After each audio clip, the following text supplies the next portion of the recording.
philosophers of the Age of Enlightenment, we aim to connect every field of human endeavor and arrive at new insights to achieve longer lives, greater rationality, and the progress of our civilization. Greetings, ladies and gentlemen, and welcome to our U.S. Transhumanist Party Virtual Enlightenment Salon.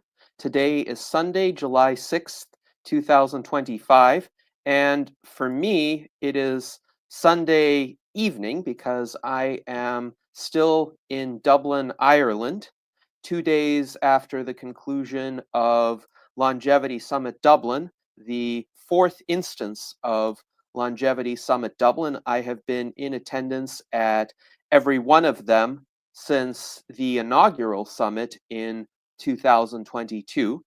And of course, Longevity Summit Dublin began as a collaboration between LEVF, the Longevity Escape Velocity Foundation, of which I'm one of the directors and the treasurer, and Longevity Events Limited, which is a company run by Martin O'D, who has done a tremendous amount of the organizational work for all of the summits. This year was new in that Martin O'D and Longevity Events Limited were essentially the sole and principal organizers of this event. So it was a bit different, a different venue at the Trinity Business School at Trinity College Dublin, but robust attendance, a lot of fascinating presentations, a lot of great people, including longtime participants in the longevity community, as well as some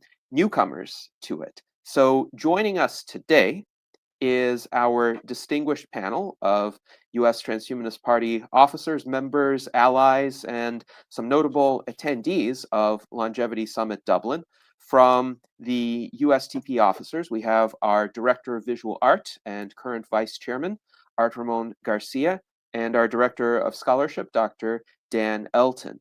Now, from among the attendees of Longevity Summit Dublin, in addition to myself, we have our friend David Wood of London Futurists. He is also the Executive Director of LEVF, the Longevity Escape Velocity Foundation. And we have Dr. Jose Cordero, who is our Foreign Ambassador in Spain and our Technology Advisor.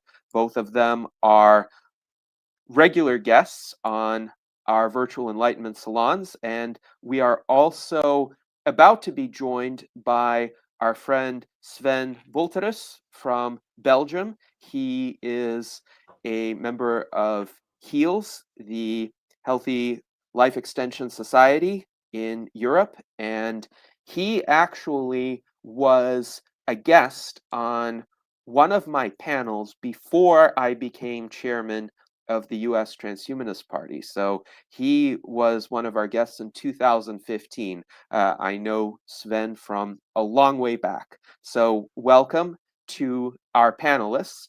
Why don't we start with David Wood, because he has some insights as to a few of the notable presentations that transpired. And then we will go to Jose Cordero. He has actually some slides from his presentation that he will share with us today. And then we'll go to Sven for his insights. At least that's our tentative schedule, unless we have other guests making an appearance. But David, please go ahead. It's my pleasure. And in case other guests do come in, please cut me off. I'd just like to highlight a few of the remarkable talks that I saw. And I could actually talk about 60 remarkable talks because there's a whole bunch of fascinating stuff there, but I'm going to constrain myself to a smaller number. And I'll start with a professor who is based in Dublin, Emma Teeling. She is one of the world's leading researchers into bats. And what do bats have to do with longevity? Well, it turns out that bats are remarkably long-lived for their small size. We're used to measuring IQ or EQ. Well, there's something called LQ, a longevity quotient, which is the expected lifespan divided by the size, roughly. Because by and large, the smaller organisms are, smaller mammals are at least, or birds, then the shortened their lives. Well, some species of bats have remarkably long lifespan, and Emma Teeling's been studying them. And we still don't know exactly how they manage it, despite having their hearts going thumping away at a great speed. But the one thing they have is the ability to fight off lots of viruses. And many of us are afraid of viruses, or bats rather, because bats seem to bring viruses to humans. But on the positive side, they have the ability to not be defeated by these same viruses. So that's one thing to learn from them. And another thing to learn from them is that many of them, it seems, their telomeres don't shorten. Their telomeres stay the same size throughout their lives. Not all of them. And it turns out there's not just one species of long-lived bat. There are many species of long-lived bats. Bats are one of the most successful groups of mammals, and there are large numbers of different species. And the likelihood is we can learn lots of different things from these different bats. So look up Emma Teeling. The second person I want to mention is Jennifer Garrison, who is a researcher at Buck. And she was one of a number of professors and speakers who spoke about the particular aspects of female aging and longevity. And it turns out there's a whole bunch of things happening in women or females which are different from aging in males. But if we understood them better, perhaps we would have insights into aging all around. She spoke about ovaries, and she said we tend to think of ovaries as reproductive organs, but it seems they have a much wider role in the signaling that takes place between all the organs in women. And if you look at the aging of different organs, most of them have the same sort of trajectory. They are quite healthy for most of their lives, and they all go downhill later in life. Well, ovaries go downhill much faster, but they don't stop altogether. And so basically, Jennifer Garrison and many others are arguing that we should be studying this much more, not just for the sake of women being healthier for longer, but there are other things we can learn too.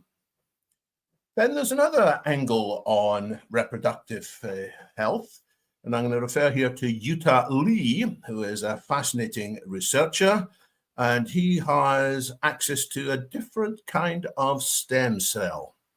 We've all been looking forward to stem cells doing remarkable things for medicine and longevity. It hasn't quite lived up to its promise yet, but he was given by his father, who is a renowned surgeon, quite a while ago, stem cells from a different medium. Well, to be precise, an ectopic pregnancy.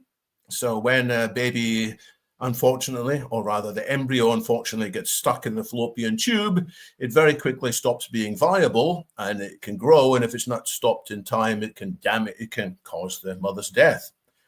And at this stage, the bundle of cells is in two parts. There's the part that would have become the baby, and there's the part that would have become the placenta. And normally all of this is thrown away. But it turns out that the placenta in these ectopic embryos is particularly good for growing stem cells. And the advantage of this is that there are no particular ethical quandaries about using it. These are normally all thrown away, the placenta, but it's a very young placenta, and so the cells there have particular promise. So Yuta has been hanging on to this for a long time until other aspects of the technology are strong enough, but it seems that there's a whole bunch of different therapies that his group is likely to be able to bring to the market. So stem cells and the exosomes that often come with them are examples of additive technologies, ways of helping people to live longer by adding things into bodies. Well, the next two speakers I want to mention both talked about subtractive technologies. That's things we can put into the body to subtract aspects of what's gone wrong in our body. So I want to talk about nanotics.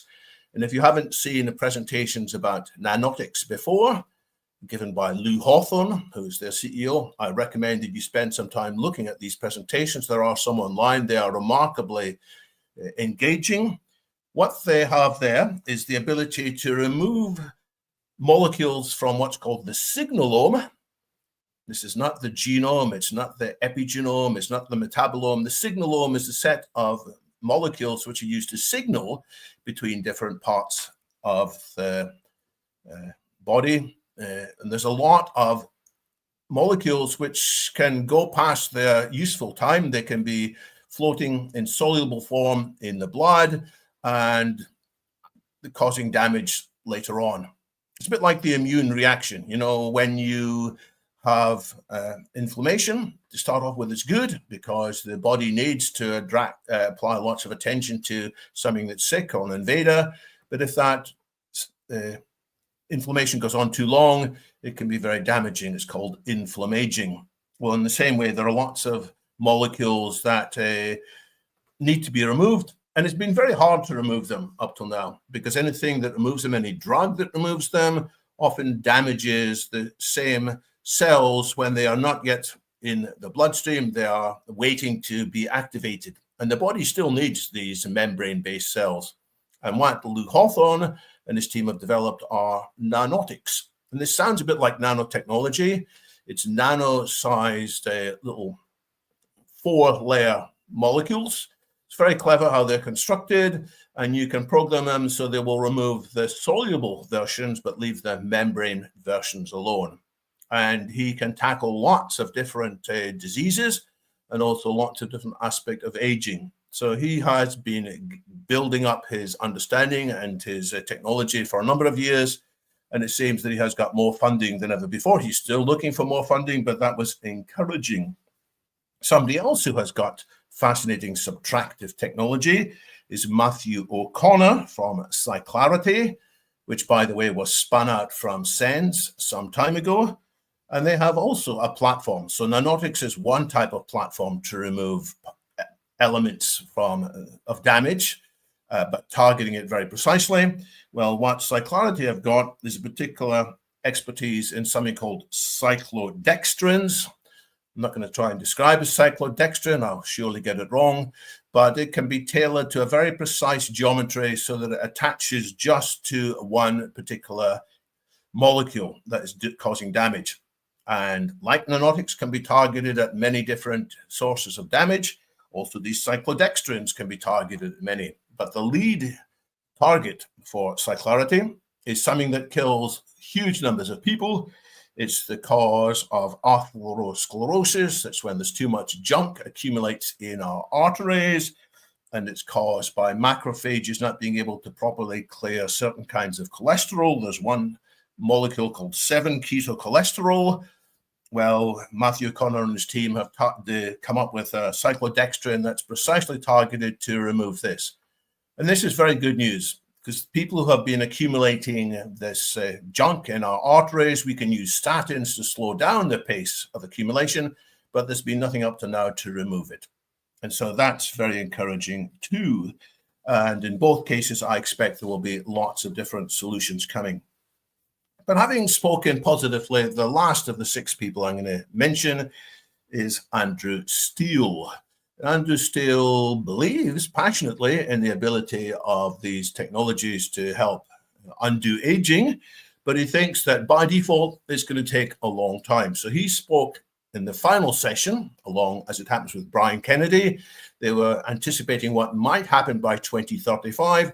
And Andrew Steele's forecast is that unless things change significantly, we're still only going to be making modest progress, probably by 2035. On the other hand, he sees lots of ways in which that progress could speed up. But in each case, guess what? What's missing is funding. So Andrew's presentation, when it comes online, I recommend all of you watch it. He is not just a scientist, he is an excellent science communicator.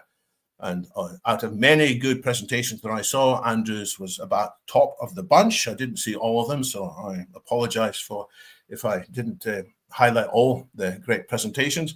But Andrew's presentation says, well, we're probably going to need up to $100 billion to be released some stage early, hopefully, in the next 10 years. And if we can do that, we'll have enough to tackle many different hallmarks of aging and many types of damage simultaneously. Andrew thinks it's possible that addressing one type of damage might be enough to fix all the other types as well, but it's unlikely. He thinks we're going to need lots of different approaches in parallel, so he works out $100 billion.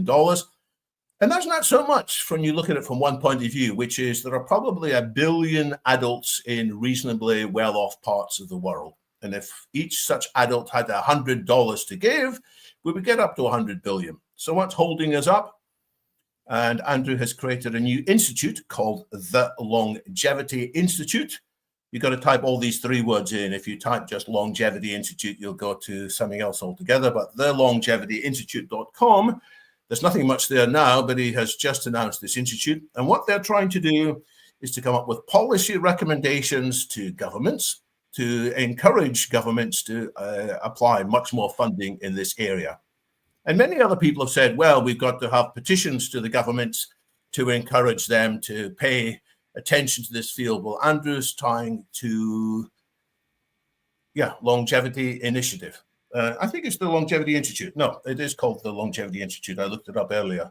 And Andrew is coming up with recommendations which will cause the holders of public purse strings to make donations. So he has created this together with a Bulgarian lawyer based in London called Kamen Sholev.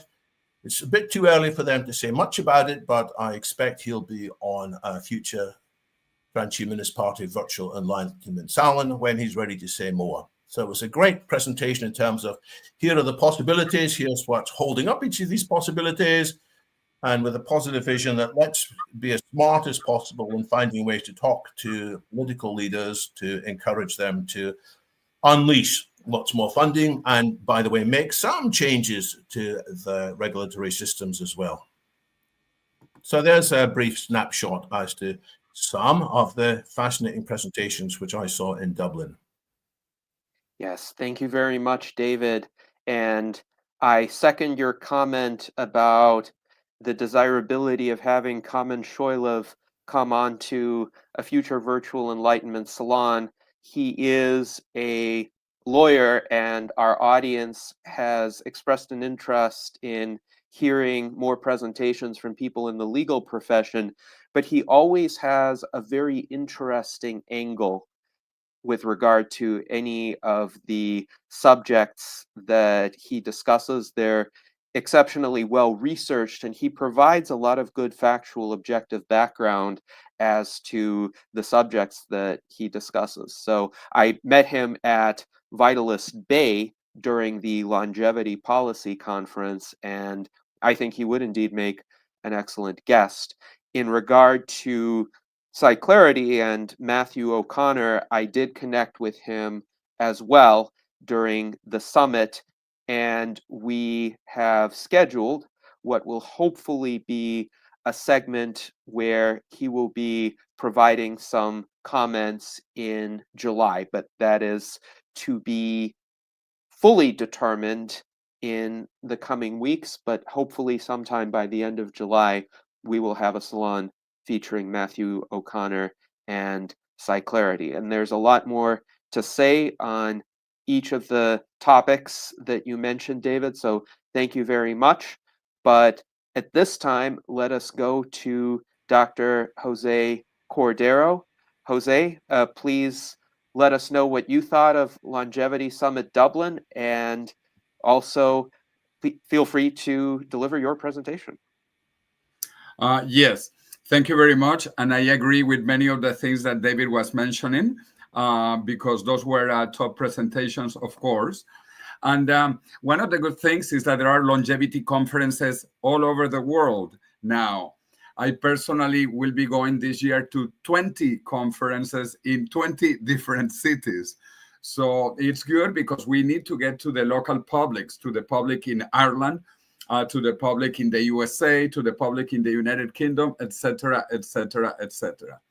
During the Longevity Summit Dublin, there were many good presentations. In fact, there were many running also in parallel. So this is the presentation I made in parallel, which I think should be interesting also for people in the USA and other parts of the world, because we are positioned in Madrid as the longevity capital of Europe. Which has been, as you know, the longevity dream, or as I like to say, immortality, the biggest dream of humanity since the beginning. As we know, in the Epic of Gilgamesh, thousands and thousands of years ago in Mesopotamia, written in cuneiform writing style, the first book ever written by humans. Also, the Book of the Dead in Egypt, 4,000 years old, or Emperor Qin Shi Huang, who built the Terracotta Army because he also wanted to be immortal. In terms of Spain, there is a long tradition of immortality. In fact, Juan Now, Ponce. Jose, I don't think we see your slides advancing. So the instance that you've shared is the PowerPoint window rather than the full screen view. There. Now we see the Fountain of Youth. Okay, thank you. So Juan Ponce de Leon, when he went to the Americas that were discovered or rediscovered by Spain in 1492, he was looking for the Fountain of Youth. And many of the other explorers, discoverers were looking for immortality. So this tradition of immortality is also important in Spain. In Spain, 2,000 years ago, when it was part of the Roman Empire, was the end of the Roman Empire to the west. And that is why Spain was called the country of non plus ultra, which in Latin means nothing far beyond, because Spain was the end to the west of the Roman Empire. But then, when America was discovered or rediscovered in 1492, the motto, the logo of Spain was changed to plus ultra. And now we are trying to make it into longevity, and we say we have to move into vita plus ultra. And this is the goal that I'm pursuing in Spain with many colleagues, to position Spain as a longevity country and Madrid as the longevity capital. So we're still not seeing the slides advance, unfortunately. I think you may be advancing them in the full screen view, but the view that you're sharing is the PowerPoint interface. So let's see what we can do to change that. Yes, I think you can manually move them, but you would have to move them within, within this interface here. Yes. Okay, so you see then Madrid, statistically speaking, it is a reality. Madrid is the most longevous city in the European Union, and Spain is the most longevous country in the European Union. If you look at the numbers, Madrid is 86.1 years. These are not the Spanish numbers. These are European numbers from Eurostat, which is the statistical center of Europe.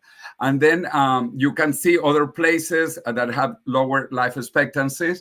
But this is also interesting to compare to the USA. The USA has the lowest life expectancy among advanced nations, with only 78, now picking back up to 79 after COVID.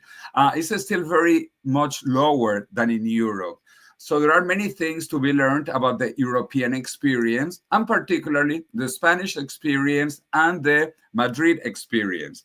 It is true that there are some other countries. Among larger countries, only Japan has a larger life expectancy. And then there are small countries. You could name maybe Hong Kong. Switzerland also has a probably longer life expectancy. And in the Vatican, in Rome, in the Vatican, they say they are already immortals. So that is also another thing to consider. But the trends in Spain keep on going up. And there are many studies that show that in the next 20 years, Spain will overtake Japan and leave behind China and the USA in terms of life expectancy. That is the reason why I was a candidate for the European Parliament in the last two elections, in 2019 and then again in 2024. And my goal is that we do something in Europe in terms of life expectancy, because not only do we have larger life expectancies than the USA and many other places, but there is no national or European Institute of Anti-Aging. So my goal was to create the European Anti-Aging Agency. Many of these ideas I had the pleasure to develop with my friend David Wood that just spoke. And we wrote a book that came out just before the elections to the European Parliament that helped to position these ideas, The Death of Death. And when the book came out, it was immediately #1 and #5 simultaneously in Amazon. #1 in paper, and number 5 in Kindle. This was obviously in Spanish, but then it has been coming out in many more languages. We have been donated all the royalties, the book rights, to 2 institutions for the Spanish edition, the Sense Research Foundation in the USA, and a Spanish organization called Apadrina la Ciencia. The book also has the prologue of Aubrey de Grey and the epilogue of my friend Alex Chavoronkov. The book now is soon going to be in over 20 languages by next year. It has sometimes different titles in different languages, but the book is doing very well, especially in the 3 top languages of the world, which are Spanish, English, and Chinese. And then again, that is why we want to organize this activity in Madrid, the International Longevity Summit. This will be the 2nd time we organize it. Last year, it was the first time, coinciding with October 1st. Why October 1st? Because that is International Longevity Day. And last year, we had about 300 participants. This year, we plan to have hopefully 500 participants, which will position our event as the biggest event, not only in Spain, but the 2nd biggest in Europe after the conference in Copenhagen, ARDD, Aging Research and Drug Discovery. We will do it in a very important place, in the College of Medical Doctors of Spain. This is a very important institution. It compiles all the medical doctors of Spain, and they are 55,000 medical doctors in Spain. That is a large number, important number. And we will do it in the most beautiful amphitheater of Spain, classical amphitheater, which is where the Nobel Prize winner from Spain in medicine, Santiago Ramón y Cajal, gave his lectures. A beautiful place, a beautiful speakers. We are bringing speakers from all over the world, beginning also with Madrid. The mayor of Madrid will be speaking at the conference. And not only because Madrid is the most longevous city in the European Union, but because we need to push this idea in Spain, in Europe, and throughout the world, that it is possible to have longer life expectancies. And we are going to declare Madrid as a real blue zone, or a blue zone 2.0, because the blue zones now are not real. They are basically marketing. There are a few things which are important, of course, the diet, exercise, family relations, all of those things that we have, for example, in Spain or in Madrid. But it is important to be able to scientifically prove if this is so. And we are going to be presenting 3 top studies about why Spain and Madrid have the longest life expectancy in Europe. One by the top management consulting company, McKinsey, actually the McKinsey Health Institute, that takes Madrid as the example of a longevous city. Also by the National Science Foundation of Spain, which is the top scientific institution in Spain. And also the Royal Academy of Medicine. Spain, as you know, has top scientists like Juan Carlos Ispizua Belmonte, who was before one of the directors of the Salk Institute in La Jolla, San Diego, California, and now he's part of Altos Labs. One of the investors, as you know, is Jeff Bezos. By the way, Jeff Bezos was in Madrid for his bachelor's party, and we will have our party, the Longevity Party, in the same place where Jeff Bezos had his bachelor party. We have been bringing many top people, scientists, like we brought also a couple of years ago, Shinya Yamanaka, for another special activity with the College of Medical Doctors in Spain. And we will be talking about the things coming up. Like, I'm very excited about the X Prize Foundation and Evolution Prize that my friend Peter Diamandis announced in Riyadh in Saudi Arabia in November of 2023. There are over 600 teams participating in this, out of which 5 are Spanish, and one of the top 40, that is the highest ranking as of now, one of the top 40 is a Spanish team. So we are very proud to have Spanish teams. We also want to invite you to come to Madrid and to see the country, which is beautiful. Spain, together with Italy and together with China, are the top 3 countries in UNESCO World Heritage Sites. And many of these sites are around Madrid. So we want you to come with us to see the beauties of Spain and to understand why we need to live longer, to see these places, to learn from other cultures. For example, we will see the Roman aqueduct of Segovia. Actually, my mother is from Segovia, so I'm very proud. This is the biggest, longest, oldest Roman aqueduct still standing up, over 2,000 years ago in Segovia. We will also see the beautiful Alcázar de Segovia, the castle of Segovia, that was the inspiration for Neuschwanstein in Bavaria, in Germany, and for the Disneyland castle in Disneyland, if you have been to Disneyland. Anyway, the conference will be fantastic. We will have a lot of side activities as well. We will have fantastic Spanish food, Mediterranean diet. We will launch the Madrid Longevity Declaration, explaining why Madrid is the leading city in Europe and Spain, the leading country. We will have also films, documentaries, like Longevity Hackers, that we actually filmed part of it in the medical college in Madrid.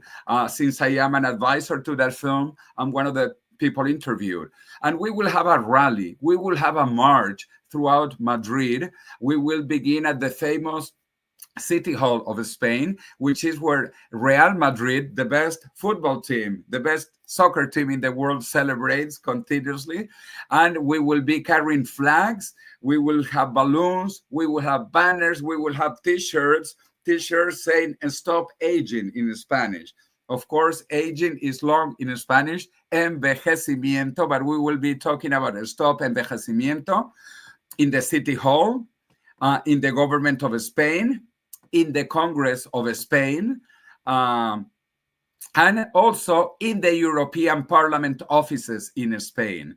So we are very proud about taking public opinion to understand how important longevity is. We will also have prizes. We will have the Cibeles prize. Cibeles is the symbol of Madrid, and she was a Turkish goddess 20,000 years ago, a goddess from Turkey, and she's a symbol of fecundity and longevity. So we will have prizes like last year. We also gave a posthumous award to Maria Brañas, who was the oldest living person in the world until she died last year, just before our conference. She was going to speak virtually in our conference, but sadly, she died at the age of 117 days and 117 years and 168 days. Anyway, so we will have the Cibeles Longevity Awards in Madrid. We have had incredible media coverage. We were in all the media in Spain and also internationally in many different publications. So we are very proud. And we have incredible sponsor institutions, like the top institutions of Spain that I mentioned, the College of Medical Doctors, the Royal Academy of Medicine of Spain, the government of Madrid, the Innovation Center of Madrid. And we have an incredible scientific committee led by George, who will be one of our keynote speakers. And I think everybody knows George, so no explanation needed for him. And so all of you are welcome for the UNESCO World Heritage Visit, September 29 and 30, and for the Longevity Summit, October 1st and 2nd. So, as I like to say to all my friends, live long and prosper. All right. Thank you, Jose. And of course, we should all live long and prosper. And for those of you who would like to attend Transvision Madrid, here again is the website, transvisionmadrid.com. Let's show Jose with the Stop Aging shirt in Spain. So here he is. And you had balloons that also had this design as well. And you had the flag of Spain with you. You brought it on our, let's say, extracurricular excursions around town as well. Oh, we're going to see the balloon. Excellent. Excellent. Yes. So these have been quite popular in Spain during the longevity marches that you have done. They've attracted a lot of attention, a lot of interest. You've said in a previous presentation that even the police have joined in the marches with you. So I look forward to seeing what you're able to achieve there this year. And we have some good words from our attendees. So first of all, Alberto Aparicio, who was also there at the summit, writes great panelists and coverage of the summit. Luis has some words of praise for David Wood, keeping transhumanism alive across the pond. And then with regard to the Death of Death book, Mike Lazine writes, well done, Jose and David. Jason Geringer likes the theater in which Transvision Madrid will be held. And Mike Lazine agrees that was a beautiful theater, great architecture. So thank you to our audience for these comments, and we will discuss more as the salon progresses. Now I would like to invite Sven Bulteris to provide his impressions of the 2025 Longevity Summit Dublin. Okay, hello everyone. Can you see my slides? Yes, just a moment. Yes, here it is. Yeah, okay. Sorry, I just took a few pictures from the conference and I put them in a PowerPoint presentation. So yeah, the quality is maybe not the best, but we have to do with what we have. How can I start after the amazing summary that David already gave us? He touched upon many of the great lectures that were given that I would also like to highlight. For example, Emma Thieling's lecture. I was not familiar with her before. She presented a lot of unpublished data, and there's nothing greater when you are at a conference when the unpublished data get presented, because published data you can read at home, but unpublished data you obviously can't read. So that's always great to learn new things. I saw multiple lectures that I had seen before, for example, in Berlin last year. But of course, there were updates. So those were the lectures of Lou Hawthorne, Dobby Kiprov, and Oki O'Connor. I had seen those before, but there was news in them, and that was exciting news. And one other thing we learned at the conference is what is here on the slide. So you see here an aging clock, the immunology pace clock. And what was pointed out here is that you have to be careful to look at trajectories and not just look at individual time points. So here in red, you see, for example, someone who started with a younger biological age, but as time progressed, that person aged fast. While here you see someone who started with an older biological age, but actually it slightly declined over time. So the trajectory is very important rather than looking at an individual time point. And there were multiple lectures on various clocks and ways of measuring epigenetic age or biological age. So here, this was one of the slides that was put up. Tom Cruise at 60 versus Val Kilmer at 62, both played in the famous movie together. Since then, Val has died and Tom is still doing quite well. So two people of about the same age chronologically, but with a very big difference in health outcomes. And one of the clocks that was extensively discussed in the conference was this one that was developed by Jan Huber. And what they did is they took 60 clinical parameters, so demographics, but also things about the blood workup of people, and they made a biological clock from that.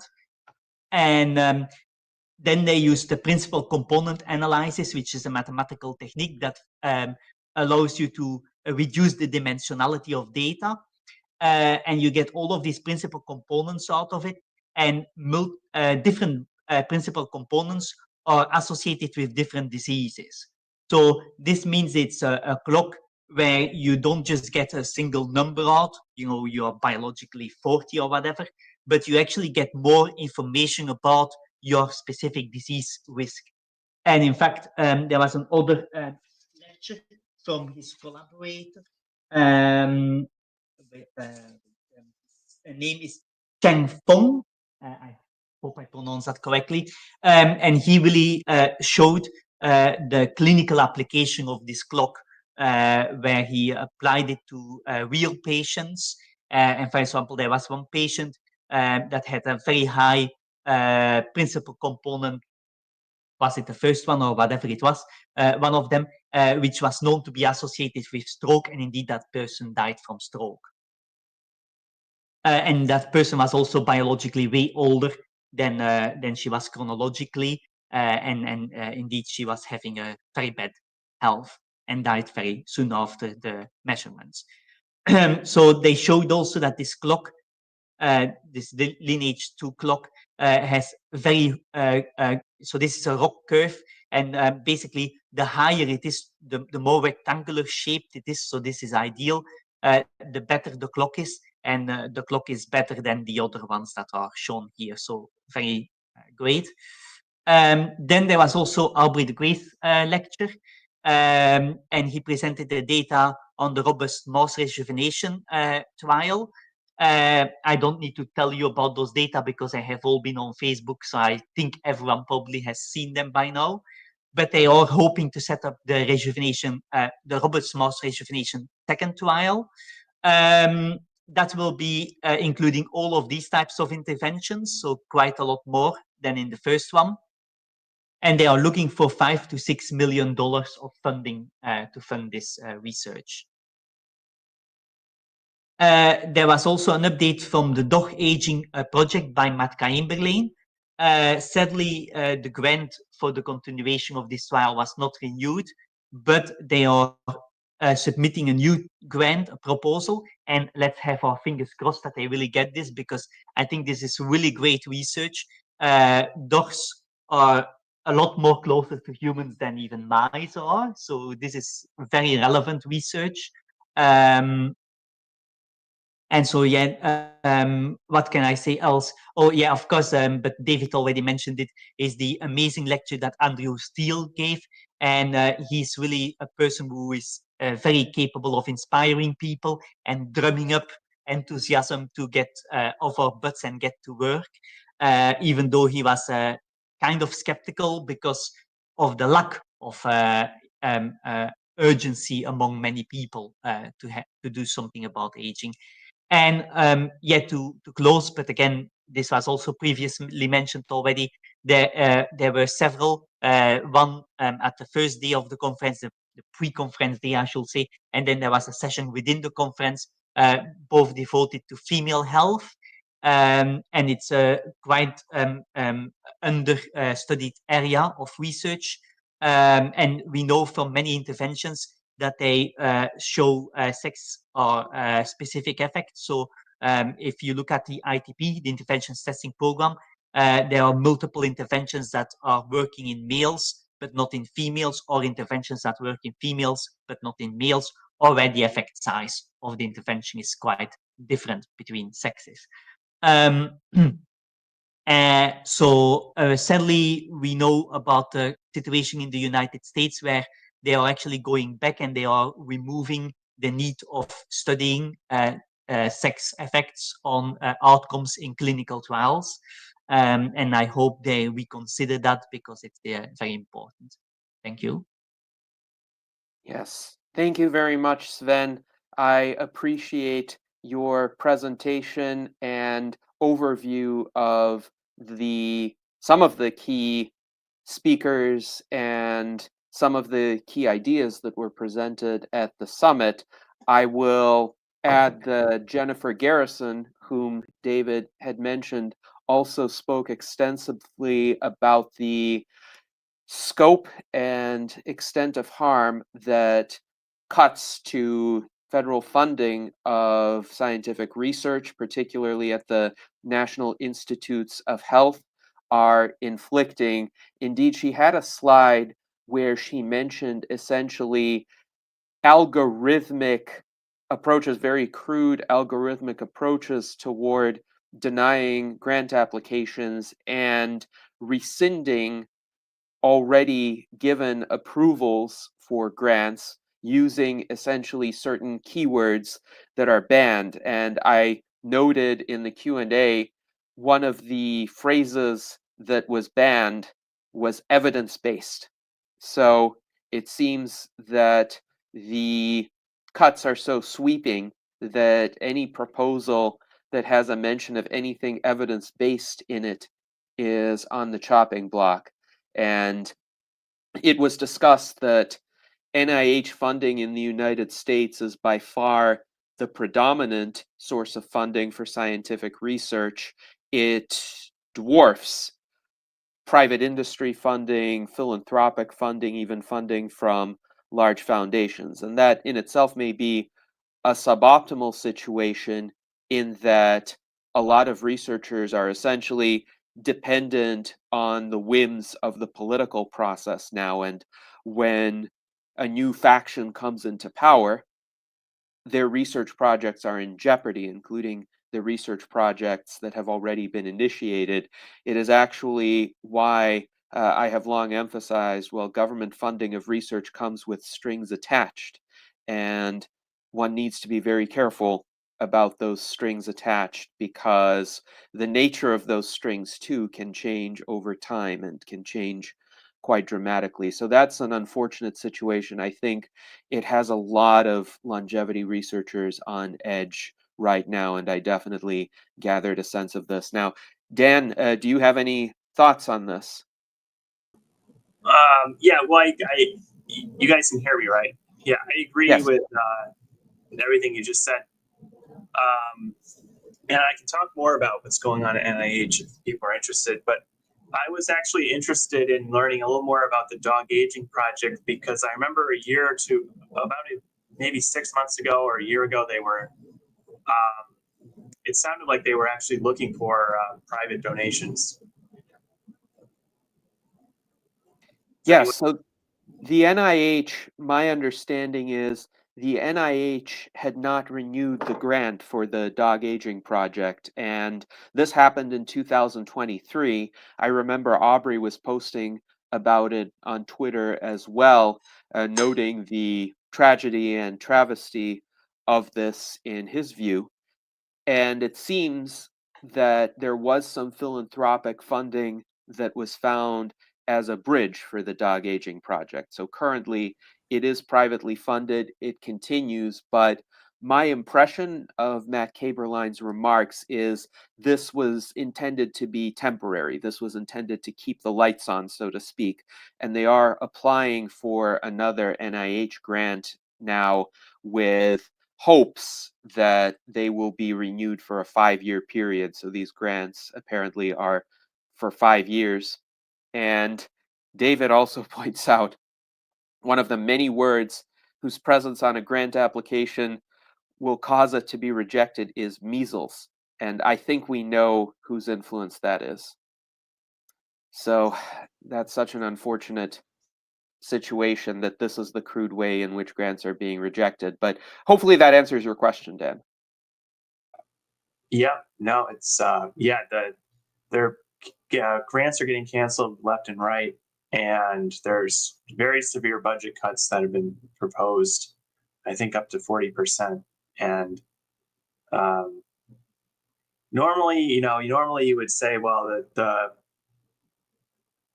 Congress usually overrides whatever the president proposes, and usually the president doesn't really get what they propose. But we just saw a bill that was passed, the so-called Big Beautiful Bill, that was largely dictated by Trump, and so the Republicans seem to just be falling in line. So it's a bit scary. And also, what surprised me is they're also looking to cut NASA by up to 50%, which is crazy, because NASA's, both NIH and NASA are two of the most popular agencies among the public. Yes, and NIH and NASA are both agencies that bring about the greatest return for each dollar spent. It's a return of many multiples. So I think it's a very short-sighted and ill-founded decision. But Dan, please feel free to say anything else you have on this. The other thing was the way they did the cuts was very like irrational because they basically just cut across the board, and they had a goal to centralize a lot of the HR staff who were in different institutes, but they basically just cut all the HR staff before this centralized HR had been set up. So one of the big issues at NIH is it's very hard to do anything like hiring or getting travel funding approved, or getting getting funding for your lab equipment, because there's no staff to process anything.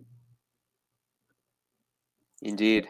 And there were also some crazy things that happened at the National Institute of Aging. Like, apparently Luigi Ferrucci got an email saying he was fired, and then like they rescinded it like the next day or something. So, yeah.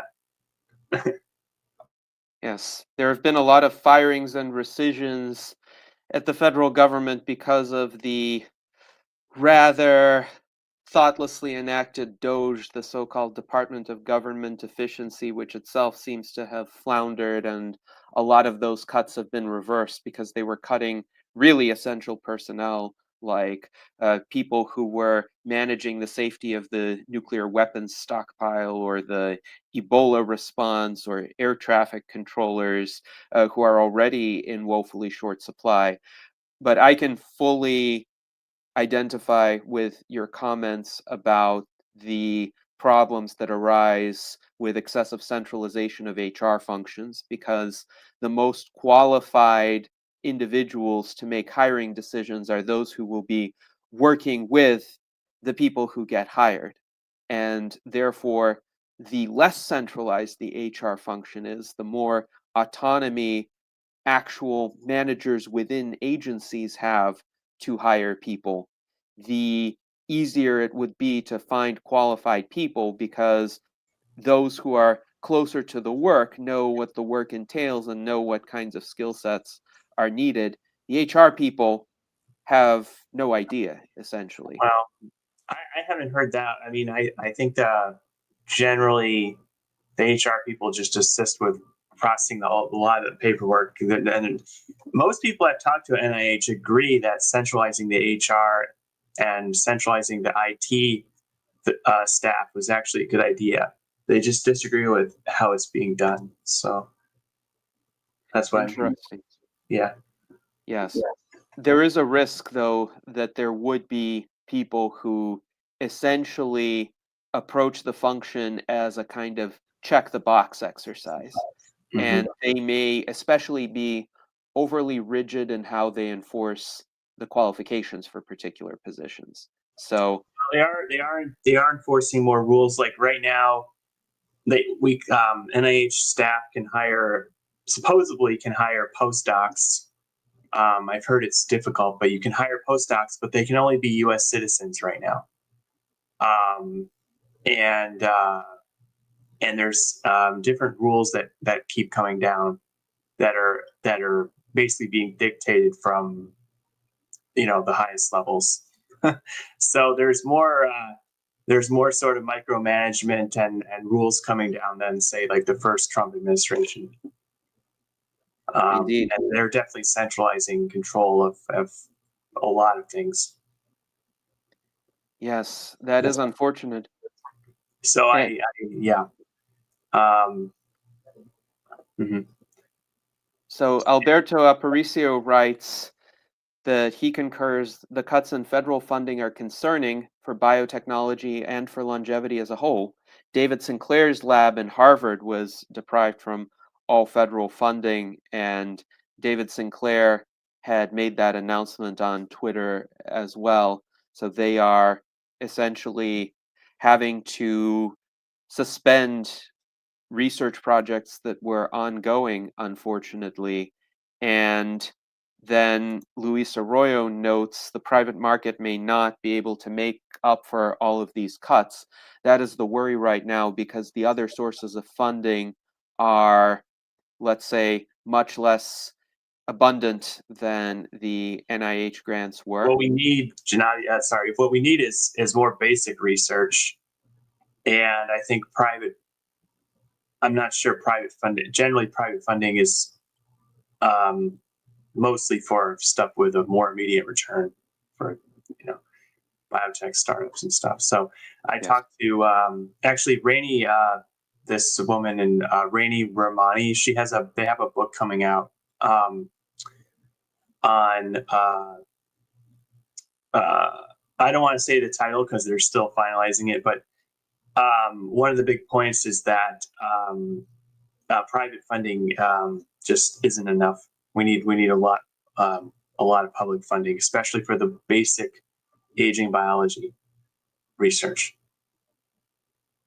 Yes, certainly it is not a good idea, and it does not help anyone to have the prior funding commitments essentially yanked out from under those researchers.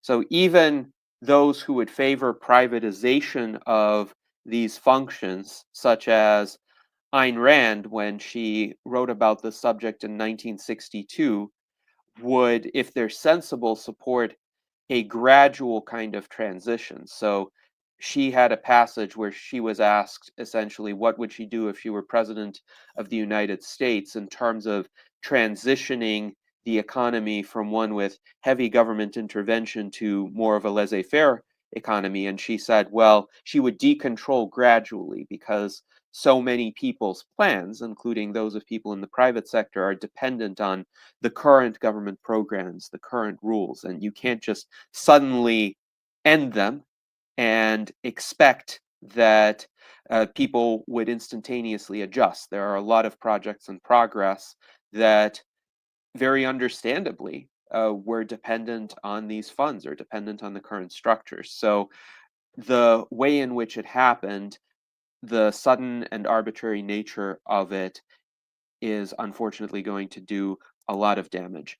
Alberto Aparicio writes, we're living a war on science, very concerning, especially as other countries will continue to make progress, like China. Now, Jason Geringer has made some comments that actually relate to a lot of the topics that were discussed at the Longevity Summit. He writes, on the plus side, a lot of this AI research has been coming out in an open source manner. Once the cat is out of the bag, it's out. We can make agents do research now. The whole acceleration idea with LEV is the same as the AI acceleration idea. Once it starts programming itself, you don't have to do much anymore. Once we can get AI doing it, we may not need all that stuff. He says he's being optimistic, but he also thinks this is realistic because the acceleration of intelligence is still going to happen. And he notes, though he knows it seems like intelligence has been going backward recently, human intelligence, that is, or human stupidity, as Jose would put it. But AI was indeed discussed extensively at the Longevity Summit. So I would invite those who were in attendance to comment on the range of perspectives, as well as your own views on how AI is going to affect the prospects for longevity research going forward. Well, if I may make a small remark concerning the funding. So one of the great things that Andrew Steele did is he broke down the funding for research, and the NIA is given by the American taxpayer $1.30 per person. So that's the full amount that each American person each year gives for what is basically killing almost 90% of the population. And that's just insane, in my opinion. Yes. Aging. It's not even a cup of coffee. Right. Right. Aging research was already disproportionately underfunded prior to this, and now, unfortunately, even more so, especially since the National Institute on Aging is an institution that seems to be on its way out. It was already under attack by certain members of Congress prior to these cuts. So it's a troubling development. David, I know you have some thoughts about AI and scaling. Yes, so let me pick up a few of the very interesting lines of discussion. A couple of the speakers both talked about AI and the possibilities for AI to accelerate dramatically the progress with longevity. And both of them were quite skeptical about it. I'm referring to both Andrew Steele and Aubrey de Grey. And both of them said, you know, these breakthroughs that AI has made in biology has been dependent upon collecting data. And unless there is data collected first, it's hard for an AI to work out the new insight. So Andrew Steele pointed out there had been a large publicly funded initiative to collect the structures of some of the proteins. This was the famous PDB, the Protein Data Bank, and it had started very slowly, and it took a long, long time, over many decades. And only when enough of that had been worked out by painstaking methods such as X-ray diffraction and so on, that was allowed the much faster progress to be made by the AI of AlphaFold. But unless the data is collected, you can't do this. As I had at one of Didier Cornell's events, before you can join the dots, you've got to collect the dots. And so this is what needs to be done. So both Aubrey and Andrew Steele in their various ways are optimistic in due course that AI will help, but not until various biological experiments have been done. And in particular, the experiments to find out, does this damage repair mechanism actually work in different animals? And you can't work out in advance unless you've got a complete model of biology. Demis Hassabis does look forward to the time when we've got a complete, reliable model of an entire cell, but this isn't going to come straight away. It's who knows how long it's going to take to get there. So that is one method of scaling things up, but it's not the only method. And I can speak a little bit more to answer a question that Mike Lazine put in earlier, which is how are these remarkable technologies which were spoken about in various presentations, how are they going to come down in price? And AI might be part of the solution, but there are other things that's going to bring it down. And the first thing that's going to bring down the cost is scale. When you're only manufacturing something for a very small number of people, it is expensive. But when you do it for much larger numbers of people, there is a famous law. It sounds a bit like Moore's law. I forget what it's actually called, but as you manufacture in larger and larger amounts, you learn clever ways to do it better. And so it's something like this cost comes down as you do it more often. But still, there is the risk. Well, what's going to make people scale this up? By the way, you can see this in the declining cost curve for solar conductors and solar energy. It has come down much faster than most forecasters predicted because it's now in much larger scale. But even in that case, how did the solar manufacturers scale up? They needed government assurances and government subsidies. Government assurances that if things were produced in scale and they worked, then the government would guarantee certain volumes. And Aubrey de Grey has a great way of explaining this. And he refers to what he said, ironically, is perhaps the best thing that's ever happened to longevity. Wait for it. It's COVID. How on earth could COVID be the best thing that's ever happened to longevity? Well, COVID shows that when people really have their minds put into a crisis, we are capable of doing things much faster than was previously expected. So before COVID, the fastest that any vaccine for a coronavirus, it had taken 10 years to do it. And any other vaccine for another thing, it had taken at least 3 years. Now, with Project Warp Speed, there was a focus as never before, not just on developing the individual vaccines, but ensuring they could be scaled up, that all the different problems that would emerge, people were thinking about them in advance. So one of the vaccines needed to be stored at a lower temperature than normal glass could cope with. And so another part of the Project Warp looked at ways in which the best glass manufacturers, I think it's Corning Glass, they were able to produce a variant that would work at the sufficiently low temperature. And they worked out the logistics of getting this distributed all over the country. And who did they used to do the distribution? They turned to the best private companies for doing distribution, like DHL and FedEx. So they had the whole thing lined up. So scale backed by government assurances that if something is good, they will underwrite the costs. That gets there. And as you have more people working in this, particularly in a competitive environment, there is more incentive to be innovative. And so innovation will bring down the cost as well, provided, again, there are plenty of different approaches that are being tackled. And this comes back to the question, well, how is this going to be funded? Because for all these people to be working here, you need the funding.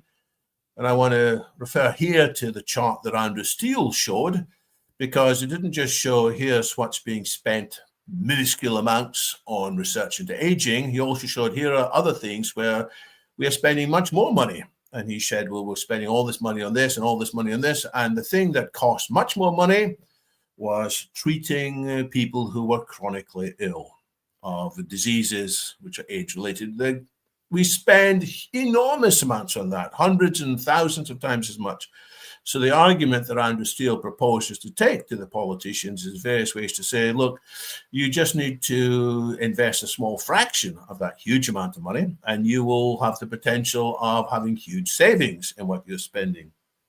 So we need to put some money in, and absolutely it needs to be publicly sourced, because private investors or private donors are never going to come up with enough.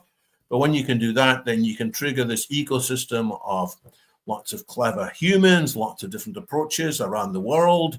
And yes, you can use AI to accelerate things too. But without funding, it's going to go slowly. Hence, the most important thing is to make the case for funding in a way that the various politicians can respect and understand. That's how we'll get the costs down. After all, I remember when we were talking about how much is the coronavirus vaccines, how much are they going to cost? Initially, people were afraid, well, it's only going to be for the wealthy, only for the wealthy countries. And the cost was brought down low for all the reasons I've mentioned, the scaling and also government subsidies. And it was enlightened government subsidies, because if you spend a little bit of money to vaccinate people, you don't need to spend anything like so much money dealing with people when they are chronically ill, deeply ill as a result. So these are some of my observations. AI is part of the solution, but it is not the whole solution. And we must avoid a rather unfortunate tendency, which is that many people with money are just investing in AI, thinking that AI is going to solve everything. Instead, we need to keep on doing the biotech experiments, wet lab experiments, actually trying damage repair mechanisms on different mammals, the mice and the dogs. And what Matt Cabeline's doing with his dog aging project is absolutely fundamental, and we must find a way to keep that going. By the way, that project is funded a lot by the owners of the dogs. People love looking after the dogs. A lot of the costs are met by the owners of each dog, but that's not going to be enough to do some of the other detailed testing. So we must get this funded by other means.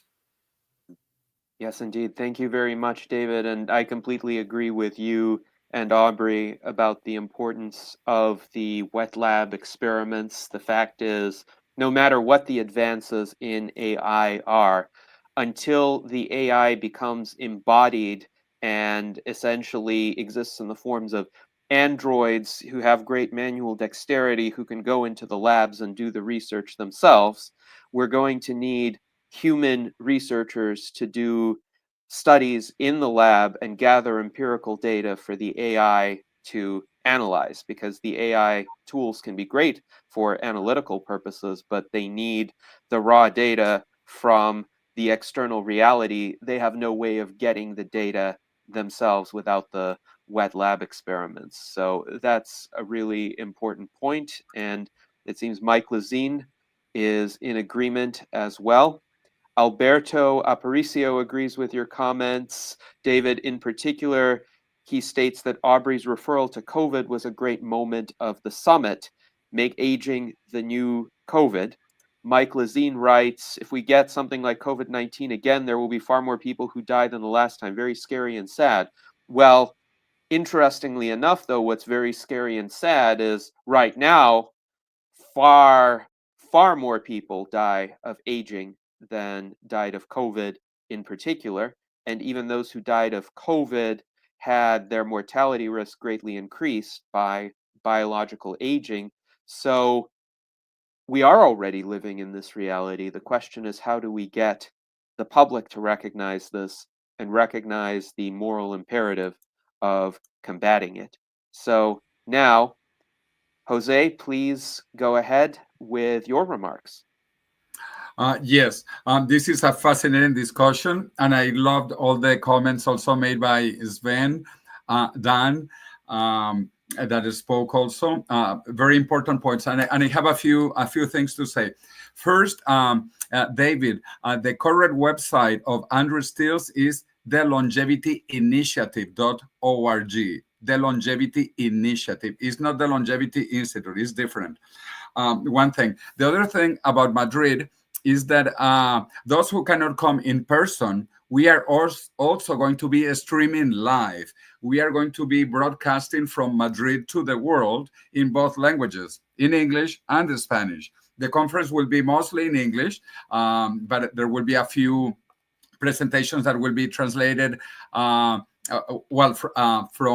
Spanish to English, because the mayor of Madrid, he will speak in Spanish, as his public position requires. As the mayor of Madrid, the capital of Spain and the Spanish-speaking world, he is forced to speak in Spanish. So he will be translated into English, but all the other speakers really will be mostly basically in English, and there will be translation though into Spanish, so that you know that if you cannot come to Madrid, you can join us virtually. I have a few other comments. Dan, what you said is very interesting, but also we have to look at maybe some positive signs. Like my alma mater, MIT, just published MIT Technology Review, where they have a special article about Jim O'Neill. So Jim O'Neill, that many of you know, has been involved for a long time in longevity, is now the second person in command in the HHS. So I think this could be very positive. Of course, we don't know what will happen, but I think this is very positive. So I try to look within the problems, what are the opportunities. Also, when Sven said that it is only a cup of coffee, that is true. That is for our US friends. But Sven, what are you doing yourself? Because in Belgium, it's not even that. In Belgium, it's not even that. So don't complain about our US friends when in Belgium, it's not even that.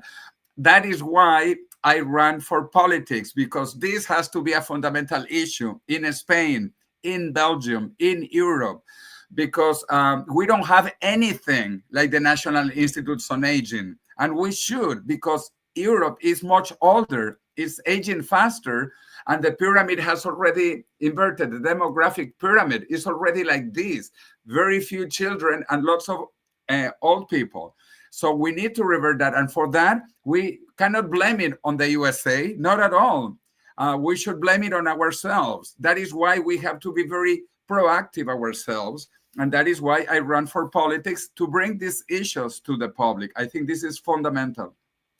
Also, I love the phrase. I also retweeted it about Aubrey de Grey, that we should make aging the new COVID, as Alberto Aparicio also mentioned. I sent that to several groups. I think it's fantastic, because we need another Manhattan Project for aging. That is what we need. About Andrew Steele, I also talked to him after his presentation, which was really fantastic. And he's a great speaker with a lot of knowledge. But my view is different in terms of the money. And I told him very clearly, he talks about $100 billion from the government. No, that is not the solution. We should have $100 billion from the private sector. And I will give you the example of the X Prize Foundation. The X Prize Foundation, with this health span prize of $100 million, already got over 600 teams participating on biological rejuvenation by 2030. With just $100 million, over 600 teams all over the world, including Spanish teams, British teams, I imagine Belgian teams, and of course, many teams from the USA, Canada, and other parts of the world. So I told Andrew, what we need is to have the X prize, not for 100 million, but for 1 billion or for 100 billion. This will really increase the creativity of everybody, not just governments, universities, startups, pharmaceutical companies, hospitals, clinics, everything. This is what the X Prize has brought with only $100 million. So imagine if it was $1 billion or $100 billion, as Andrew Steele was mentioning. So anyway, that was my comment to Andrew Steele. And now I'm also very excited about AI.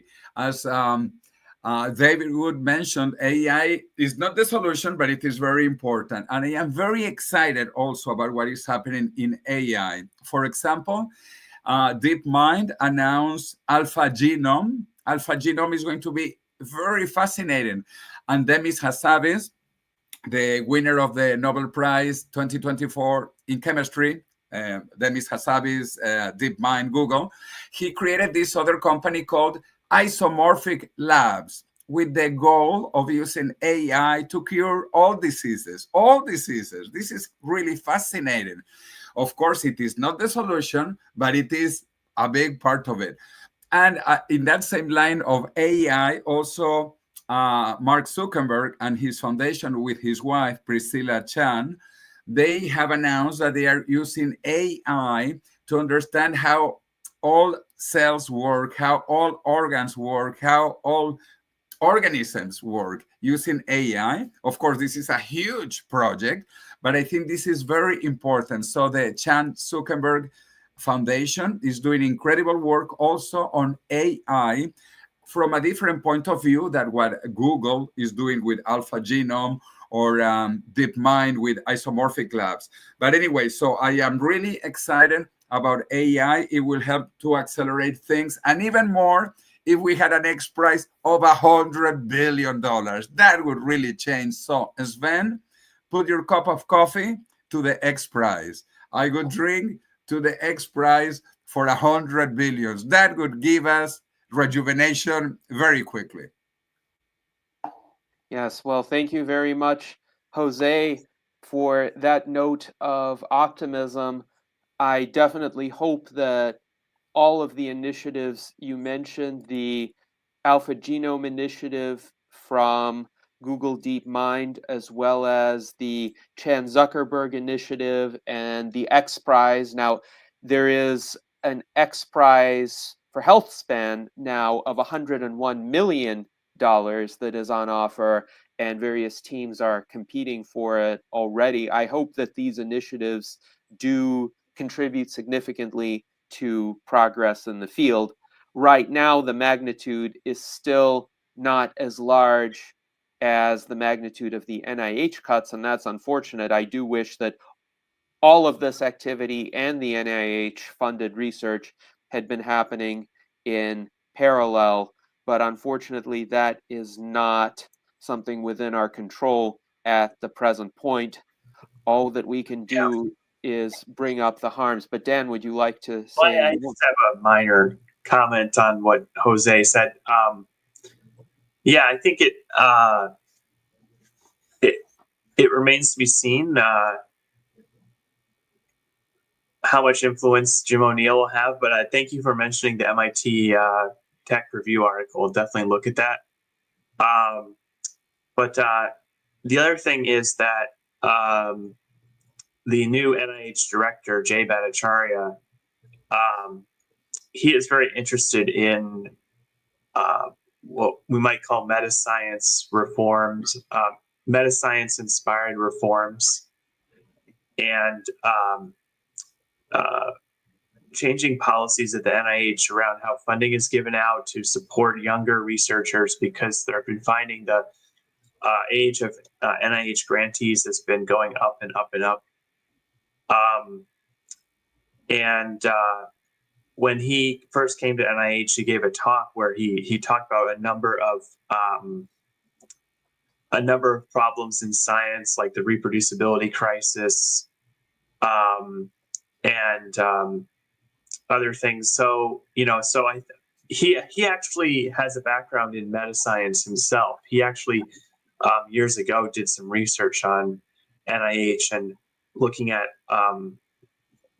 if NIH was either at the state of the art or actually lagging behind universities in terms of what researchers were studying in the internal NIH intramural research program. So I think I'm most excited about that, and they have a lot of interesting ideas about changing how science is funded. But overall, it honestly, what I've been hearing, is fairly grim. Honestly, one thing I heard from Mark Hameline, who's at ARPA-H, is that the people at ARPA-H are very worried that could get shut down. So if ARPA-H was shut down, that would be devastating because, as you know, we have Jean Hubert there and one or two other longevity folks. So I would just, if you hear anything about ARPA-H being cut, I think that would be a major thing we should try to fight if possible. Yes, that is indeed troubling. And that's just all rumors. I don't have any definite information on that, but it just seems like something they would do. Just because it was a Biden era thing, and they're trying to quote simplify and streamline and everything. So yeah, we need to be on alert for this sort of things.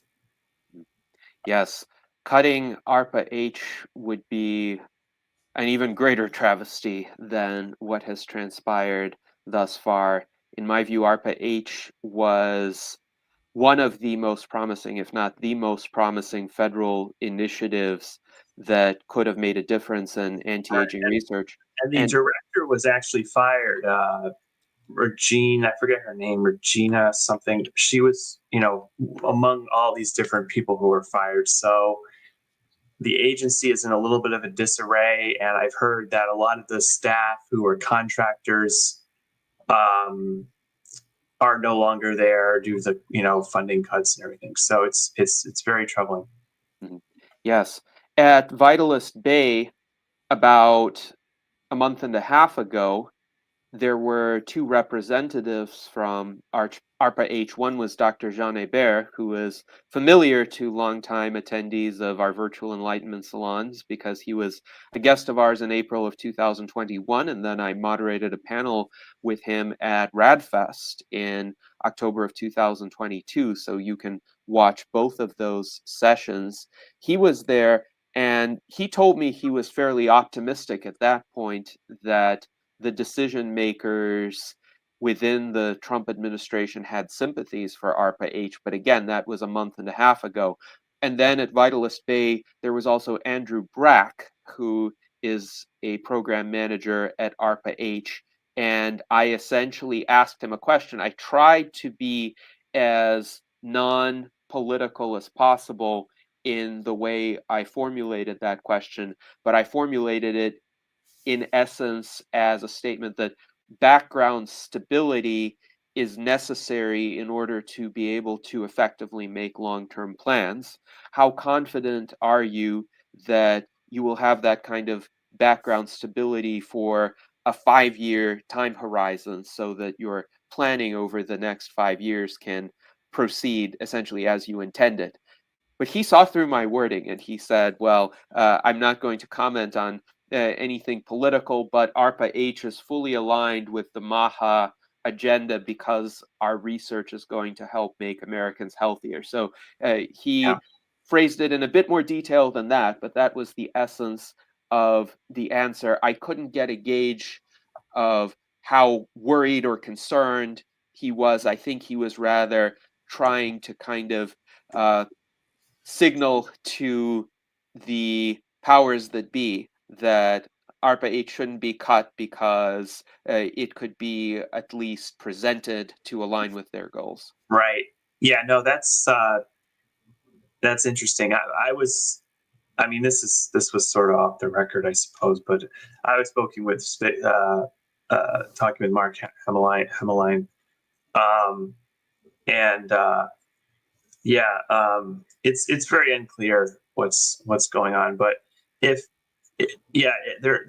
a hope, that if among some researchers that if they can brand their research properly as being part of the MAHA movement, whatever that is, they can maintain their funding. So I know like a lot of I spoke with a long COVID researcher who's trying to rebrand their research now, and they're studying the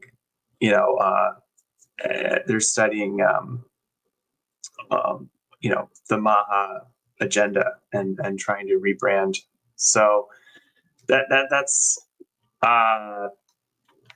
supposedly the MAHA is supposed to be about chronic diseases and things like obesity, but they largely have been looking at very niche, flashy issues like food colorings, food dyes, which don't really have any effect on our health as far as all the gold standard research says. And some of the natural dyes that they're proposing actually have been much less studied than the artificial dyes.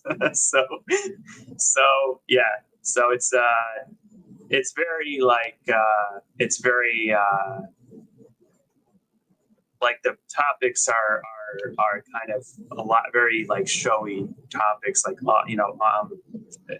that are designed to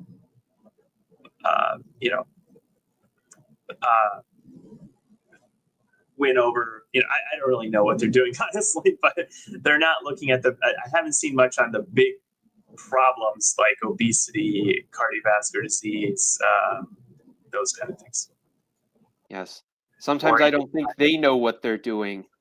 I don't think they know coherently what their agenda is, other than to oppose whatever they consider to be the scientific establishment or the medical. As far as things they're for, it's sort of a very like oddball mix of very low impact things that are but that are kind of controversial, like food dyes and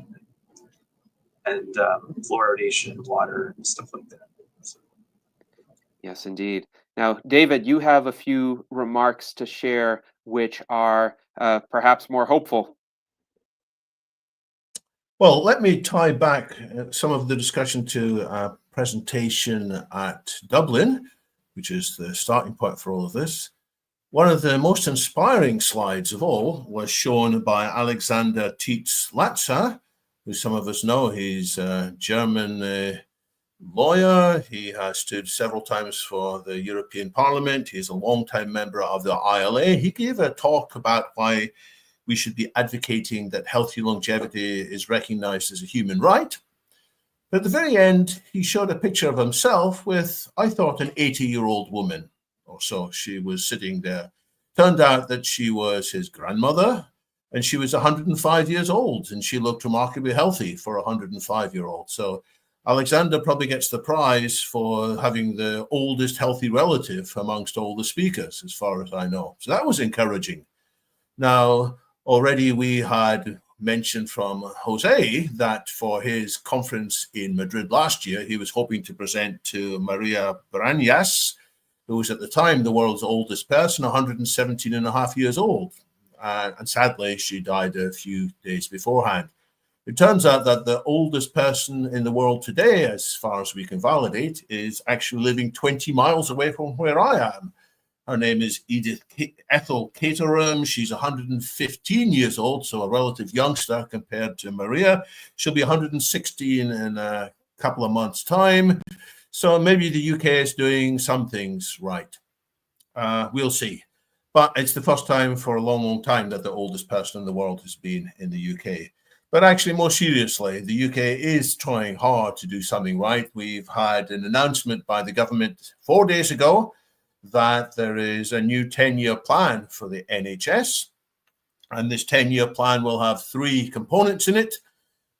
This was made by the UK's Chancellor, the UK's Secretary of State for Health, Wes Streeting, who himself is a cancer survivor. He's been at the sharp end of the NHS in his own life, and by the Prime Minister. And they basically said, we can't solve the problems of healthcare just by spending more money, doing more of the same. There has to be 3 fundamental changes. The first is from the hospital to the community. In other words, allow people to be treated more locally rather than having to go to big centralized hospitals. Secondly, moving from analog to digital, to hurry up and apply the best of AI and the best of other digital solutions. But the third of the 3 big transformations is the most promising. They're talking seriously about changing it from being a sickness industry to a prevention industry. And they are very open, they say, to figuring out how they can do more prevention earlier. So they should be interested to hear whatever Andrew Steele and others bring them. But they should also be looking at other presentations from Dublin, because some of the best presentations from Dublin, I thought, were also talking about what's happening in Singapore. Singapore government has recognized the crisis that they have with more elderly people who are unwell.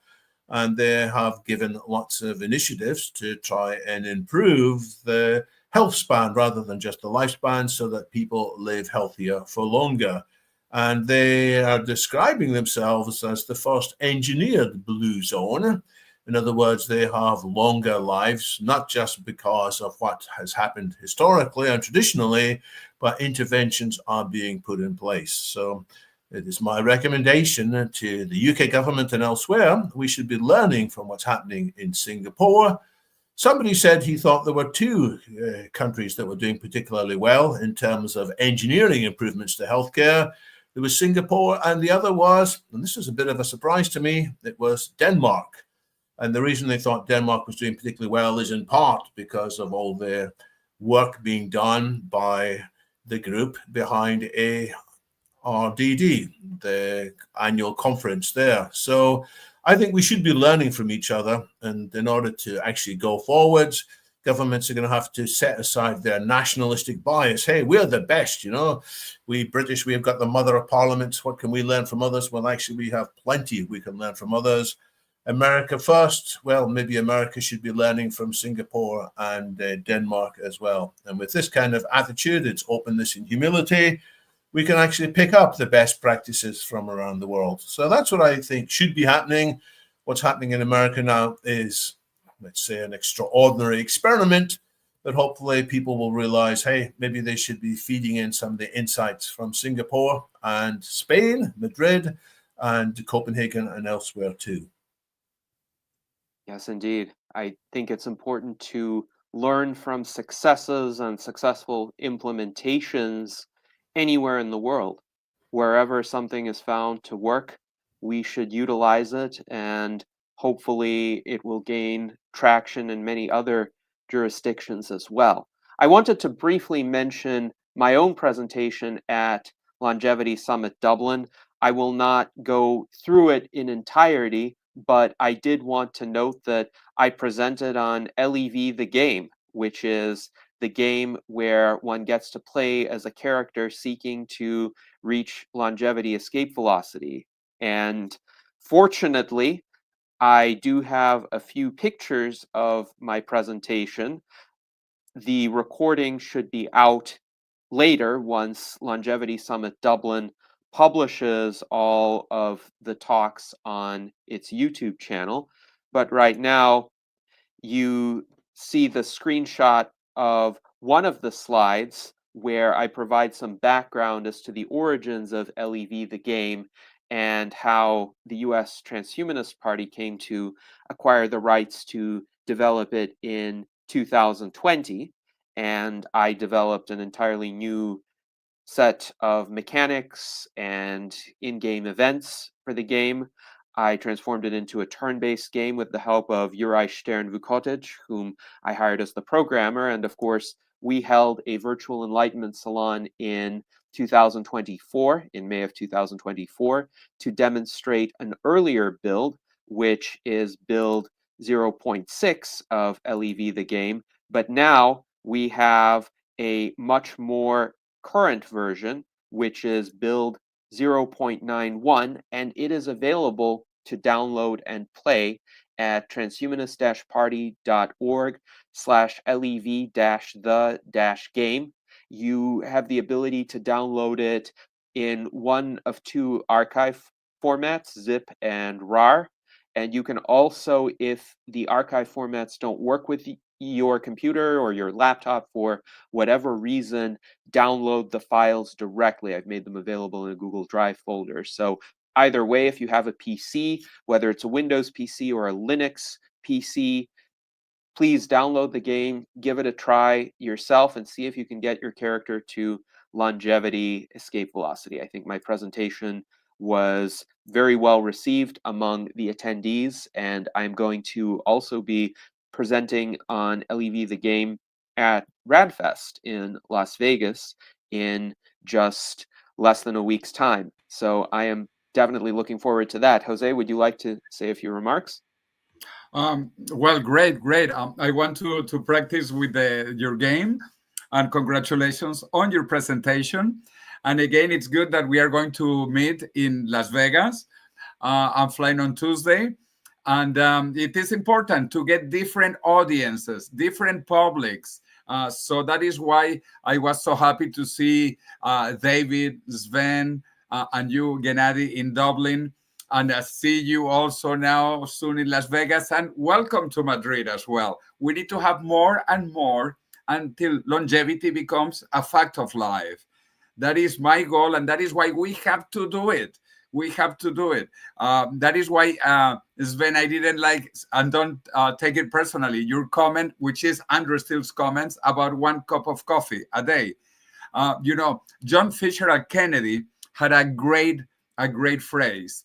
Well, he had many, like many of these sometime politicians. Churchill is even better. But John Fitzgerald Kennedy said, don't ask America what can it do for you. Ask what you can do for America. So my phrase is, don't ask what longevity can do for you. Ask what you can do for longevity. And that is putting the money of your cup of coffee, and don't blaming our American friends or US friends, because they are doing better than in Europe in terms of funding for longevity research, even though, which is the tragedy, this is the real tragedy, that the USA longevity expectancy is so low, especially after putting almost 20% of the gross domestic product both on public and private health. I mean, this is horrible with all that money, that the outcome is so poor. And let me just go back to the blue zones, because David was talking about the blue zones. And indeed, Singapore declared itself as a blue zone 2.0, which I think is an interesting experiment. And this is what we want to do in Madrid, because the original blue zones are just a marketing plot by Dan Bertner when he was at National Geographic, and what he wrote, the 5 blue zones, traditional blue zones, Sardinia in Italy, Icaria in Greece, Okinawa in Japan, Nicoya Peninsula in Costa Rica, and Loma Linda in California. All of them have lower life expectancies than Madrid. So how can they be blue zones? And these are tiny places, like Icaria. Icaria is a statistical mistake. Madrid has over 8 million people with a longer life expectancy than Icaria, Sardinia, Okinawa, Loma Linda. But just one more thing about this being marketing. I was a few months ago in Miami, and maybe some of you know that the Seventh-day Adventist Church bought the rights of the blue zones. They paid, I don't know if $2-3 million to Dan Bertner for the idea, the concept, and now they are building a huge center in downtown Miami, which I visited. It's called the Blue Zone Center. And again, it was just marketing. If you really want a Blue Zone Center, come to Madrid. All right. Thank you, Jose. And you and I had a conversation as to what potential hypotheses could explain the greater longevity of people in Madrid. I had a hypothesis, but it ended up being incorrect. So I would be interested in more studies being done as to why the life expectancy in Madrid is relatively so high, over 86 years. That is impressive for a city, especially. Yes, for a city so big. But again, we will show the answer. That is why we are commissioning not one or two, but 3 studies by the consulting company McKinsey, by the Royal Academy of Medicine of Spain, and by the National Science Foundation of Spain. So I hope one of those 3 will find out the results that do have to do something with the points of the blue zones. I repeat, Mediterranean diet, exercise, family relations, and as the French say, joie de vivre, the joy to be alive, which is what we want to transfer. Exactly. Everybody. And you, Jose, are making them live so long by being so enthusiastic.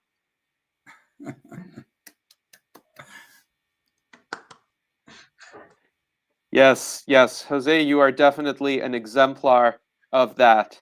So thank you for being a role model to all those who seek to take joy in life. And I also wanted to bring up 3 comments from David Wood. First of all, he says, Google Road to Recovery, the government's 2025 mandate to NHS England to find more details of the UK government initiative that he mentioned. Another recommendation from David, one of the best AI tools to improve scientific discovery, in his view, is Future House, funded by, among other sources, Eric Schmidt, who used to be the CEO of Google. And finally, in the spirit of ask not what your country can do for you, but ask what you can do for your country, he would recommend the book Moral Ambition by Rutger Bregman. So please check out those resources. And Sven, would you like to say any more? I see you've got some slides pulled up. Yes, exactly. Thank you. So first of all, I have to say mea culpa to Jose, because he's absolutely right that Belgium is not doing anything in this area. Some other European countries are doing something. In Germany, you have the Max Planck Institute. In the Netherlands, you have the European Research Institute for the Biology of Aging, ERIBA for short. But in Belgium, we don't have anything. In fact, my lab and another lab have shut down all their aging work, so we are even losing it. There is less aging work being done in Belgium now than a few years ago. And I would like to see a European Institute of Aging being established, but let's hope that comes one day. I also can testify that Alex's grandmother is indeed doing so well. At least several years ago, I was lucky enough to meet her, and she lives at home with her daughter, who herself is an old, in her 80s by now, still able to do everything and is fully clear in mind. But what I really wanted to talk about is the AI discussion. I had some comments to make on that.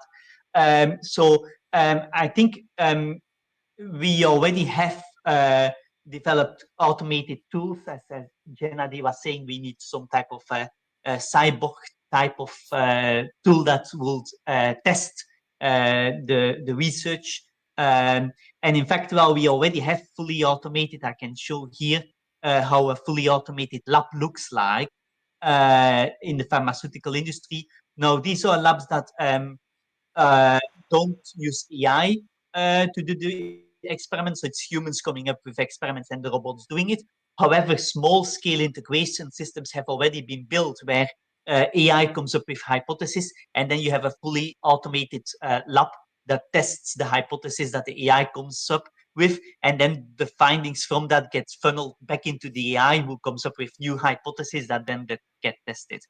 But there are challenges in all of this. So the challenges that were also pointed out at the conference is the lack of data, and also there is no incentive for people to build a large data set, to build a library of all the data that exists, because who is going to fund that work? And the LLMs were trained on millions of books, but we don't have that type of centralized access to scientific data.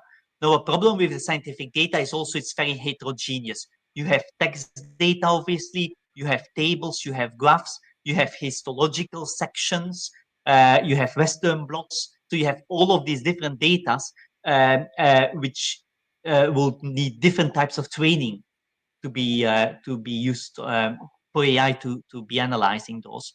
And of course, as was pointed out, you still will need to do experiments with all that data.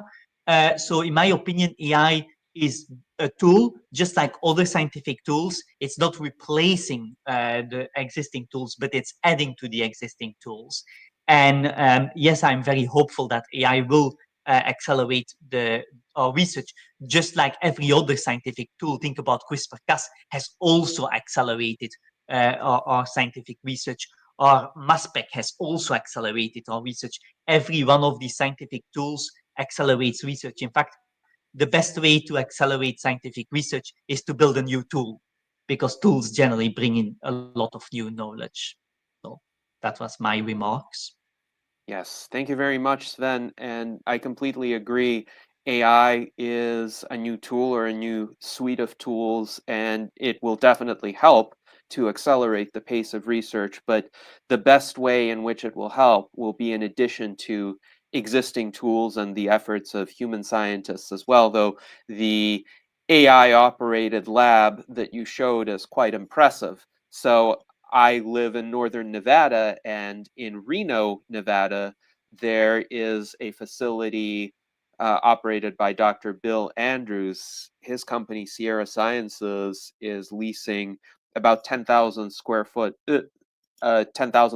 building with lab space. And prior to the pandemic, he would give people tours of the lab space, including the assay robots that he had, which also could essentially test several hundred samples a minute. And these particular robots that you showed are even more advanced than what Bill Andrews demonstrated. His robots are definitely more than a decade old, probably around 2 decades old, based on my knowledge of when he had essentially peak funding to acquire those robots. But yes, some functions of lab experiments, such as taking assays of various substances, can be automated and indeed scaled up massively through this kind of technology. And if AI can supply certain hypotheses, as in test these substances in this manner, these robots could, at least in principle, implement those tests. So we have about 6 minutes left in our virtual enlightenment salon today. I would like to ask Art Ramon if he has any questions or comments based on what has been discussed or anything else he's curious about in regard to Longevity Summit Dublin. Not specifically with the summit, but just from what I remember hearing this one guy on YouTube, he's an influencer, ex-CIA guy. He says that the government sees the population like this super organism, just a GD producing super organism, and reminds me like early on during COVID, how they predicted there would be like 2.2 million deaths, and they had to throttle that death by the lockdowns. Well, with the upcoming job apocalypse, maybe they want to increase that death rate, because you're just going to have an excess number of people who aren't going to be producing much. So that's just kind of cynical, I know, but that's what comes to mind when I see like the funding cuts at NIH. It's just they really don't care, they kind of need that turnover of the superorganism, and maybe the funding will come back one day, but in the short term, with the slow-moving world war, they have other things to concentrate on. But hopefully, other countries could pick up the slack. The European Union and like I said, those blue zones. Hopefully, they could pick up the slack while the U.S. drops the ball. Yes, fortunately, and I'll say this fortunately, the power elites, especially in the United States, are too uncoordinated and too short-sighted, in my view, to be the kinds of systems thinkers that they would need to be in order to be deliberately seeking the reduction of the human population in the manner you described. So I'm a bit more optimistic in that I don't think they're smart enough to even come up with that idea. I think they are essentially pursuing very short-termist agendas, appealing to their base, and really acting in almost complete ignorance of what they're doing. So they're cutting so thoughtlessly because really they haven't thought about the implications of what they're cutting, and they haven't thought about how it would affect their longevity personally. Because if a power elite were to engage in the kind of nefarious scheme you describe, at least they would have protected some of the longevity research for themselves, but they're not even doing that. So I would say I'm not going to attribute to malice something that can be explained by incompetence, or as Jose would put it, human stupidity. But thank you for your observation there. I think it's also important to note, and this was observed previously, that there are concerns about who will access these advances, and that's a worthwhile discussion to have. Mike Lazine pointed this out in some of his comments. He wrote, all of these different types of technology sound very expensive. How many people have healthcare plans that can cover these procedures, or is it all out of pocket? And David Wood wrote, this is something we should come back to because it's a very important question. So, David, we have about 2 minutes left. I wonder if you could provide some brief points in response to Mike, and then we will conclude. So we've discussed a bit of this already. This is when I talked about, well, we can scale things up if we have government support, government guarantees for using the products at scale.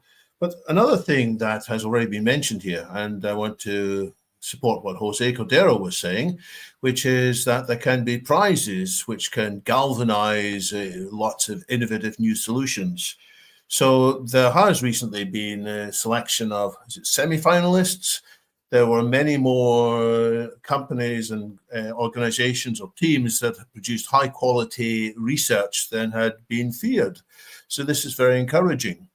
But another thing that's very encouraging about X Prize, I want to give a shout out to Alberto Aparicio, because he gave a very nice presentation at Dublin. It's worth checking out once the videos are available. He pointed out that the way the X Prize for HealthSpan had been set up, it actually met a lot of the possible ethical concerns that some people might have had. They might have thought, well, are these people really informed of what's going on? He had raised about 7 different possible ethical concerns, and he argued that this had been very well designed. And so this is another reason to expect that the X Prize HealthSpan is going to have a big impact. And one final reference to one more talk is the idea from Keith Comito, who is the president of the Lifespan Research Institute. He gave a very interesting talk, which he basically talked a lot about a Disney narrative, which had come from an ancient Indonesian narrative about Maui, in which he related some of our present day concerns about slowing down aging to an ancient Indonesian idea about slowing down the sun. And Keith's bigger argument is, we need to explore different ways of talking about what we're doing that might resonate with ancient cultural traditions or other ways to make people inspired. And so Keith is saying, let's be creative in the narratives as well as pursuing the science. And this matches my own view that what we're doing here is not just bioengineering, it is narrative engineering and also community engineering. And it's by doing these three things well, and that goes way, way beyond technology, that we can bring down the cost for everybody and get more people united together working on these problems rather than being distracted into all the kind of terrible things that most of us do often get distracted into. Yes, thank you very much, David, for those inspiring words. And indeed, we need all of these forms of engineering so that we can all live long and prosper.